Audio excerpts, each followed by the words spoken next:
নমস্কার বন্ধুরা, sweet lovely কিচেনে সবাইকে স্বাগত। আজকে আমি তোমাদের সাথে শেয়ার করব কষা কষা আলুর দম। হ্যাঁ, ঠিক শুনেছো, একদম লাল লাল ঝাল ঝাল কষা আলুর দম, যেটা তোমরা রুটি, পরোটা বা কচুরি যেটার সাথেই বলো না কেন দুর্দান্ত লাগবে।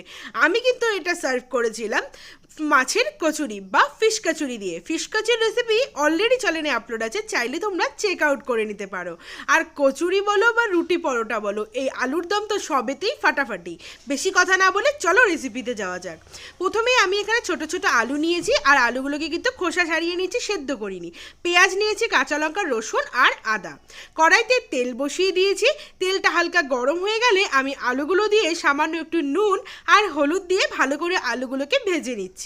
তো দেখতেই পাচ্ছ আলুগুলো কিন্তু আমি মোটামুটি ভালো করে ভেজে নিয়েছি, একদম কড়া করে ভাজিনি। তেল ছেঁকে নামিয়ে এইবারে তেলের মধ্যে দিয়ে দিলাম কেটে রাখা পেঁয়াজ কুচি। আমি মিডিয়াম সাইজের দুটো পেঁয়াজ ইউজ করেছি। আদা আর রসুনটাকে দিয়ে ভালো করে নাড়িয়ে নিয়ে দিয়ে দিলাম পরিমাণ বুঝে নুন আর হলুদ গুঁড়ো। দিয়ে দিচ্ছি কাশ্মীরি রেড চিলি পাউডার আর দিয়ে দিলাম জিরে গুঁড়ো। মশলাটাকে খুব ভালো করে এবারে কিন্তু কষিয়ে নেব। তোমরা চাইলে এই পর্যায়ে একটু জল ইউজ করে মশলাটাকে কষিয়ে নিতে পারো।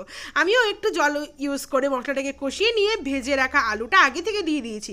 যেহেতু আমি সেদ্ধ করে নিইনি, তাই একটু আগে থেকে দিয়ে দিলে ভালো করে কিন্তু আলুটা ভেতর থেকে সেদ্ধ হবে। এইবারে আমি এর মধ্যে হাফ গ্লাস মতো জল ইউজ করে এটাকে ঢাকা দিয়ে হতে দেবো 10 মিনিট মতো। 10 মিনিট হয়ে গেছে, ঢাকা তুলে নিয়েছি। জলও কিন্তু টেনে নিয়েছে, দেখতেই পারছো উপর থেকে তেল ভেসে উঠেছে। বাস নামানোর আগে কসুরি মেথি আর গরম মশলা দিয়েছি, তোমরা চাইলে একটু ঘি দিতে পারো। নাড়িয়ে নিয়েই কিন্তু তৈরি আমাদের কষা কষা আলুর দম। তোমরা এইভাবেই কিন্তু পরিবেশন করতে পারো, রুটি হোক, পরোটা হোক বা কচুরির সাথে। কেমন লাগলো আজকের আমার এই আলুর দমের রেসিপিটা কমেন্ট করে কিন্তু জানাতে একদম ভুলো না। তো আজকের জন্য বিদায় নিচ্ছি, দেখা হবে নেক্সট ভিডিওতে। ততক্ষণের জন্য ভালো থেকো, সুস্থ থেকো সবাইকে।